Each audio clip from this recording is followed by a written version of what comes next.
আদালতে কেটে যাচ্ছে দশকের পর দশক। দেশের বিচার ব্যবস্থায় পাহাড় প্রমাণ জট। দেশ জুড়ে সমস্ত আদালত মিলিয়ে বর্তমানে অমীমাংসিত মামলার সংখ্যা 5,64,00,000-এরও বেশি। এর মধ্যে শুধু সুপ্রিম কোর্টে এক দশক ঝুলে 10,000-এর বেশি মামলা। রাজ্যসভায় এক লিখিত প্রশ্নের উত্তরে দেশের বিচার ব্যবস্থায় মামলা জটের কঙ্কালসার চিত্রটি তুলে ধরল কেন্দ্রের মোদী সরকার। রাজ্যসভায় লিখিত জবাবে কেন্দ্রীয় আইনমন্ত্রী অর্জুন রাম মেঘওয়াল তুলে ধরে এই তথ্য।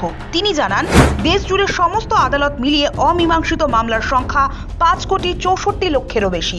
এর মধ্যে শুধু সুপ্রিম কোর্টে এক দশকের বেশি সময় ধরে 10,000-এরও বেশি মামলা বিচারাধীন রয়েছে। ন্যাশনাল জুডিশিয়াল ডেটা গ্রিডের তথ্য এবং কেন্দ্রীয় মন্ত্রীর পেশ করা পরিসংখ্যান অনুযায়ী দেশের বিচার ব্যবস্থার চিত্র অত্যন্ত উদ্বেগজনক। সুপ্রিম কোর্টে মোট বিচারাধীন মামলার সংখ্যা 96,000-এর বেশি। এর মধ্যে 26টি মামলা 30 বছরেরও বেশি সময় ধরে, 558টি মামলা 20 বছরের বেশি সময় ধরে ঝুলে রয়েছে। আর 10 বছরের বেশি সময় ধরে ঝুলে থাকা বিচারাধীন মামলার সংখ্যা ছাড়িয়েছে 10,000। দেশের 25টি উচ্চ আদালতে প্রায় 80,660টি মামলা গত 30 বছরেরও বেশি সময় ধরে নিষ্পত্তি না হয়ে পড়ে রয়েছে।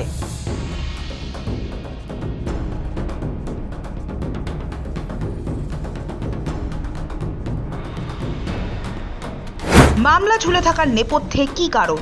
মামলাগুলির জট তৈরি হওয়ার পেছনে বেশ কিছু জটিল কারণ রয়েছে। রাজ্যসভায় এক প্রশ্নের উত্তরে আইনমন্ত্রী অর্জুন রাম মেঘওয়াল জানান, মামলা নিষ্পত্তি করা সম্পূর্ণভাবে বিচার বিভাগের নিজস্ব এখতিয়ারের মধ্যে পড়ে। যে কারণগুলির জন্য মামলাগুলি ঝুলে সেগুলির মধ্যে রয়েছে নিজস্ব আইনি জটিলতা, প্রমাণের প্রকৃতি এবং আইনজীবী, তদন্তকারী সংস্থা, সাক্ষী ও অভিযোগকারীর মতো বিভিন্ন পক্ষগুলির সহযোগিতার অভাব।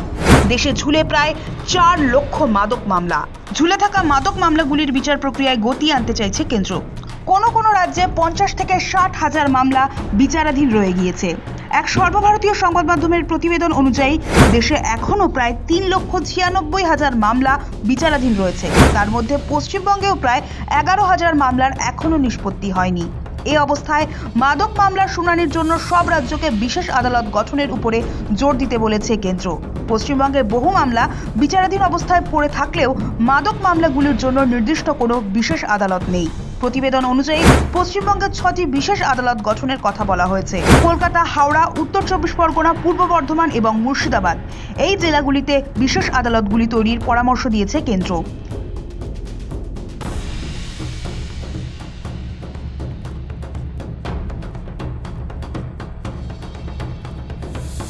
2011 সাল থেকে আদালতগুলির পরিকাঠামো আধুনিকীকরণ এবং বিচার ব্যবস্থায় প্রযুক্তিগত উন্নয়নের জন্য কেন্দ্র 9,800 কোটিরও বেশি টাকা বিনিয়োগ করা সত্ত্বেও বহু পুরনো মামলা এখনও আদালতের নথিতেই আটকে রয়েছে বলে জানা গিয়েছে।